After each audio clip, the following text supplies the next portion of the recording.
Welcome back to the PBS Brakes YouTube channel. Today we're going to go through how I lost my Nürburgring virginity.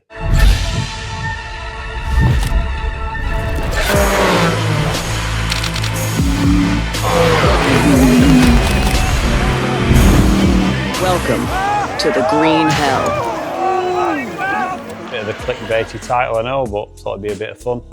So, up until this year, I've been racing cars for years, into cars, but I've never ever been. So this is how we ended up there, sponsoring a team, going to the event, one of the best things I've ever been to. I'm going to talk about the Nürburgring, the event, and how it all went down, and you'll see some cool footage as well. So how all this came about. We have a customer called Mark who races in a series in South Africa with a backdraft Cobras, and he raced with an Italian gentleman who I can never pronounce your name, I just call him GM, and Sam will put his picture and all his stuff in here because he's a celebrity in Italy. He's involved with all sorts of motorsport. Gian is in Italy, massive following, really been racing for years. So he raced with Mark in the backdraft series in South Africa and used our pads and absolutely loved them. Then contacted me, like to start helping you move your product in Italy, use the product. Then he told me that he was working on getting a program together to do the Nürburgring 24 hours. He said, would you be interested? Have you got any compounds? So we started going back and forth doing some testing, and then we'd come up with an agreement and we'd move forward, work together with products and some help for the team, because obviously it's a very expensive event. So I say this is the first time I've ever been to the Nürburgring. That's not actually true. A couple of weeks before that, which was Wednesday, Thursday before the first VLN race, I met GM there and Frank, the team owner, and went through everything to get all the contracts sorted. And at that weekend, he was doing his accreditation so he could do the 24 hours, because you need to get all your passes and your accreditation. You can do VLN, but you've got to be perfect in VLN to do it. That weekend, so I was there Friday, I flew home, went to watch the live stream on Saturday, and it snowed. So VLN 1 was canned. He had to drive 14 hours home to Milan and come back next week. Came back next week. They'd started on the first VLN because in case something went wrong with the car, they couldn't get his accreditation, they had an extra shot at it. Come back the next week. Unfortunately, he made a mistake in a code 60 where you're not allowed to go above 60 kph because there's a problem or something happens on the track. Obviously, if you get that wrong, you don't get your accreditation. I think they were leading that race in TCR class and then got a penalty for that. Anyway, that meant he had to come back again. So on the last actual chance they could get accreditation, they got it through, got it passed, and then we were off to the races, so to speak. So that was a really, really close call. And that means you've got your accreditation, and the 24 hours in Nürburgring was good to go. There was 4 drivers. We'll list all the drivers here now. There was a Red Bull driver as well, so we'll put all the graphics up for who they are, a bit of information about them, and then yeah, we were good to go. Right, so we were all ready to go. Everyone had their accreditation. Team was getting the car ready. We'd sorted all the graphics out. We'll put some shots into the car now. The car looked sick. It was really good livery, old school, not too fancy, just looked amazing. So me, Lee, the social media man, and Sam, the guy behind the lens, we all got our stuff off to Manchester Airport, and off we went to Germany. So we flew in from Manchester into Cologne, and then had to get some hire cars. So we were winding Sam up, saying he'd picked him a mystery car, which I hadn't actually picked him a mystery car, I booked him a Golf. But just winding him up, the stars aligned, and the only car that was available for him, which you can see here, which now means he's also a hairdresser and a cameraman, was a T-Roc convertible. It couldn't have gone better. It was fantastic. It was the best start of the best weekend ever. So Sam was really happy about this car. He even tried to pay for an upgrade, which I disallowed because we had to have that car because it was class. I decided I didn't really want the car they'd give me, so I got a nice X5. So we got the cars off to the supermarket, One idea we'd had before, as we know German people love beer, and so do I, is go to the supermarket, buy loads of beer, stick stickers on them all and just hand them out all weekend. So I went to the supermarket, got the beer, and then we took a lot of graphics for the hire car, and then stuck all the graphics on, because that weekend we were using the Nürburgring 24 hours as a launch pad for our newly appointed Northern Europe distributor, brakeshop.com, and APP, Advanced Performance Parts, is the parent company. So if you're business, it's APP, and if you're a retail customer, it's brakeshop.com, which is in the Netherlands. So that was also where I've been a couple of weeks previous, before I met Frank and Jan at the Nürburgring. So we're using that as a launch pad. We stickered up the hire car, the X5, and the hairdressing T-Rock, and off we went to the ring. First of all, we went and we got our stuff in the Airbnb, which was about 20 minutes away from the track, and then off to find the team and get some shots of the racing. Qualifying was still on the Friday. I think we'd been free practice on Thursday, so everyone was already there, stuff was going on. So yeah, we dropped our bags and off to the track. So we went to the track, and then we did some announcements about the new distribution, put them out on social media, and then watched a little bit, went to Devil's Diner for some food. Any of you ring crazy nut people will know exactly what we mean. And then we met Frank from the team to pick up our passes for the weekend, so we could get in anywhere with those. And then a bit more filming, had a mooch around, watched some of the qualifying, and just got a feel for the area then before the race. A little bit of history about the Nürburgring. It was commissioned by the German government after World War I to bring employment to the area. It started in the 1920s. Some sources say it was 1925, but it was finished in 27, so I don't know if they did it in 2 years. So sometime after the war, it was commissioned to give employment to the area for the emerging auto market. And it still, to this day, we had a ride around both times that I've been, and everywhere there's just OEM manufacturers with facilities, and all day, every day they're testing on there, and then it's open for the tourist laps in the afternoon. So yeah, it's an integral part of the testing and development of new cars. It's not just a badge for OEMs to say, oh, we've got the fastest lap time. I don't think there's any other proving ground that's anything like it, with the elevation changes and how tough it is on the cars.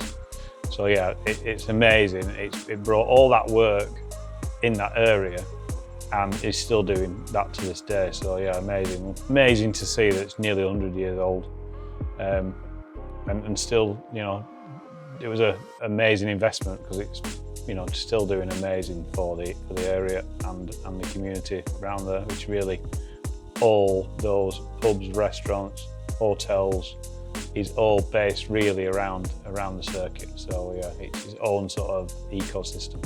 Saturday morning, race day. So we got up, got our breakfast, off to the track, met the team, met all the drivers. Cars looking amazing. Guys were beavering away in the garages. So we were there for a couple of hours. We got to we did the grid walk. Luckily we had wristbands, which meant we could go anywhere on the grid. So the top 10, 15 cars were roped off. The Verstappens and the Michas and the top end cars. That wasn't accessible to the normal public. But the event is super accessible, and no wonder that it's such a success. So it was 352,000 people sell out. I think a weekend ticket was €70. So amazing value. You could go anywhere in the paddock. Couldn't go in the pit garages, obviously people are busy and working, but you could go anywhere in the paddock. You got that included the grid walk, almost all of the grid apart from the top 10 cars, which was roped off for good reasons. I think maybe it might not always be roped off, maybe just because of the hype around Verstappen at the event. But you could go everywhere, so no wonder it's such a success, because it was just great value for money. So met the team, spoke to the drivers, and the anticipation was really building. Race start was 3 o'clock. on Saturday afternoon. So anyway, we watched the race start from the grandstands from about 3 till about 5, while the pack was still close together. Like the first lap round, when they come rolling start over the start line, was amazing. Just like literally, you know, rolling thunder. Especially the Mercedes and the AMGs are just the best sounding things, and then the Lambos as well. All sounded amazing. But yeah, such a sight. You know what I mean? I love racing. I'm not one to go and particularly watch, but like, it's one of the best things. I think it is one of the best motorsport event I've ever been to. So anyway, a couple of hours, we watched that in the grandstand, a bit more in the pits, and then we'd organised to hire some electric bikes, some like Ciron style things, so we could get around into the mountains and all the different tracks from Crown Performance. So shout out to Crown Performance, they sorted us out. That completely made the weekend for us. We weren't open. They opened up especially for us. We have done little bits with them. So if you need anything, you need for supplies, track setup, anything, shout out to Crown Performance. Those boys will sort you out. So anyway, we've got the Cirons off into the mountains, like Carousel, YouTube Corner, all those, you know, famous spots that would have took hours to walk, but with the electric bikes, we just got straight in there. And I didn't really comprehend. I'd seen pictures and videos of the camping setups and the people and the party atmosphere, but nothing prepared me, Sam or Lee, for it. It was the atmosphere was electric. Everyone was super friendly and just all there to have a great time. It was amazing. Never seen anything like it. Barbecues everywhere, built structures. It was like just like towns set up around the edge of the track. It was amazing. So we went to a couple of different spots, and then we were at YouTube Corner, and some oil must have gone down or coolant something, and a Porsche came around the corner, went off, hit the barrier, managed to get going, and then another couple of cars come around understeered, and I thought, like, it looks pretty sketchy. Anyway, I was just looking down the track, and a Mustang GT3 car was coming over the crest in the horizon. And I just said to Sam, film. I went, why? I went, he's not seen the slippery warning flag or the yellows or whatever, and he's not going, he was just in, he was fully committed. But unfortunate for the guy, luckily he was okay, but the car was destroyed. But yeah, when the green hell bites, it bites hard, but that was a big eye opener for how quickly it can go wrong, and that's what you don't realise, the lack of runoff. I mean, I'm used to racing on UK circuits with gravel traps and XL barriers, but yeah, when you're going off there, you're going off and you're going in hard. So as you've just seen, that guy unfortunately crashed into the barriers. One of the most amazing things is that then caused in that section a code 60 where they can't go above 60 kilometers an hour while they fix the barrier till the car's away. And this is what caught Gian out on his second VLN when he was trying to get his accreditation. There's a yellow flag, the marshal post before the code 60, then double wave yellow, and the flashing lights code 60 sign on then the next post. And then if you're not doing 60 when you enter that, and the transponders and all the tracking is super capable of keeping and making sure everyone's doing right, then you're getting a disqualification. You know, you're getting a penalty. You get too many penalties. They will literally, normal VLN 24 hours. If you get too many infringements, they will pit you. They will take your license off you, cut your permit up there and then, and you're done. You need to re-permit after that. So they do not mess around with it, because literally the crews are fixing the barriers while the race is live. You know, they're dragging cars back. They'll tow a car back while the race is live. They'll, you know, not even in the code 60 and the other bits where the cars are going fast, they'll just put wave yellow out, and it seems seamless how they do it. It doesn't even seem fathomable that you can recover cars when you're under them race conditions, but it's so slick and so impressive that they keep the whole thing going. But that's also got to be on the drivers as well to make that safe and do that, and it really is a completely unique event, and that's why the accreditation is so hard to get that. You need to do a feeder series before you can even get into VLN, then you've got to do VLN and get your accreditation before you can do 24 hours. So as some of you have seen with Verstappen, you know, I mean, that accreditation it is not just given because you're a world champion, like everyone has to do it. So they're super strict on that for good reason. And it's super impressive how slick it's all done.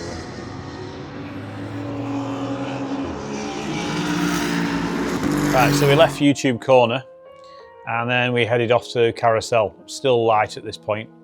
Like I said, bikes are amazing again. We got there in no time. Went to watch Carousel for a bit. It was raining on and off, but the shots around there were amazing. So you'll see some of that. And then we went a little bit further, just round the corner from Carousel to the bottom of the hill where you come up to Carousel, and it just started to go dark. And this is where Sam got excited because it was said it was some of the best footage he's ever shot. So I'm sure there'll be quite a montage at this point. Then we stayed there for a while, carried on filming, like I say, got loads of night shots, and then at this point the team were doing really well. We ended up going back, dropping the bikes off, going back to the Airbnb. I think there was 14 hours left. They were 39 minutes ahead in their class, in the TCR class. So we were super excited, we were pumped, you know what I mean? We'd had a great day, the team was smashing it. And so it was like, ended up 2 o'clock in the morning, about the time we got some sleep. Sam got up at 4:30, 5 o'clock in the morning to go and get the dawn shots. And he came back.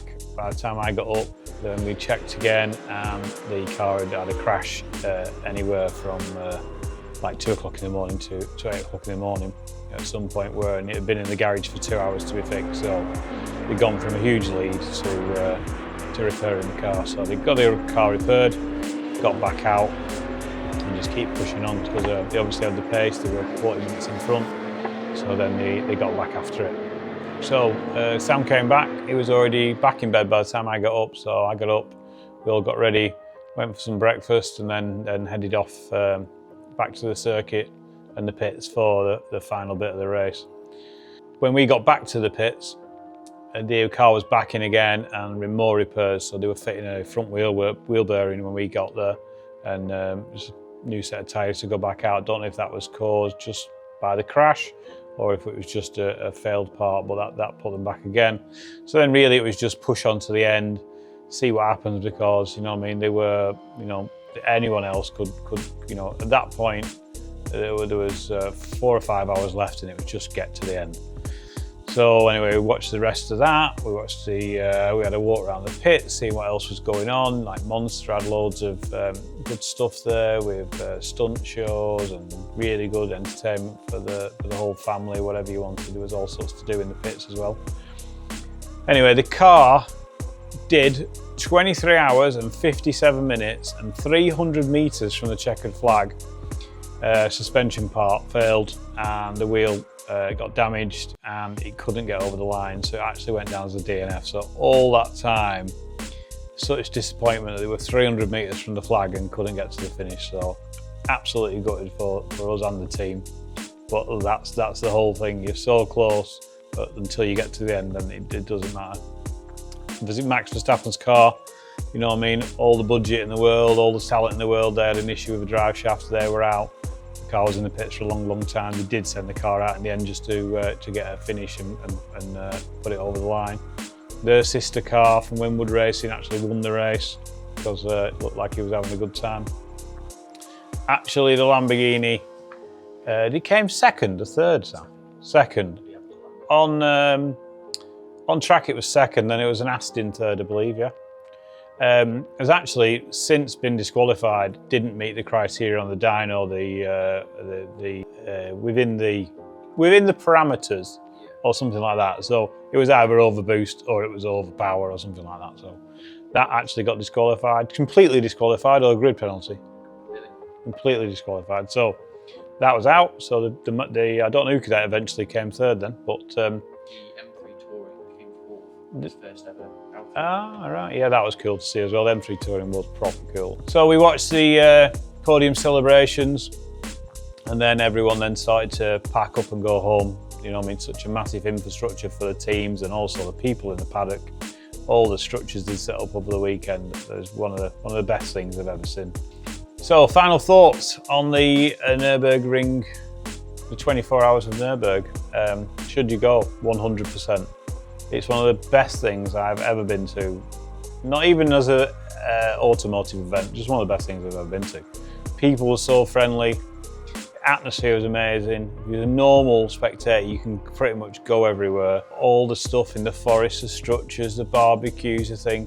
And the day after, when we stayed another day because we couldn't get a flight home, not one bit of rubbish everywhere anyway. Absolutely spotless. So there was 352,000 people went to this event. It was a sellout, and there was not one, we didn't see one problem, one kick-off, anything. It was one of the best things I've ever been to, and I'm now hooked.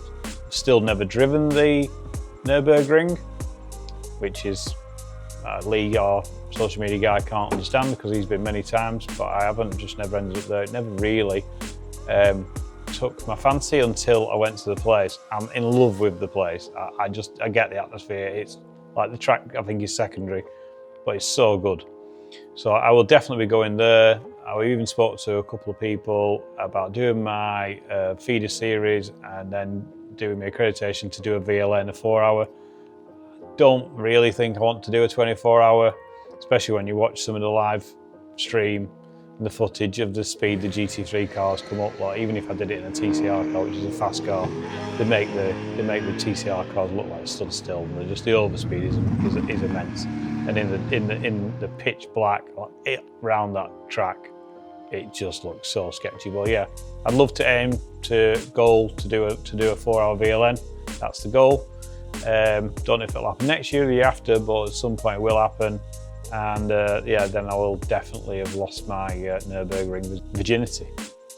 Hope you enjoyed that video, and it was informative. And if you've never been, please go, because it will not be a waste of money. German people are fantastic, the food's great, and yeah, one of the best things I've ever been to. Catch you on the next one, guys.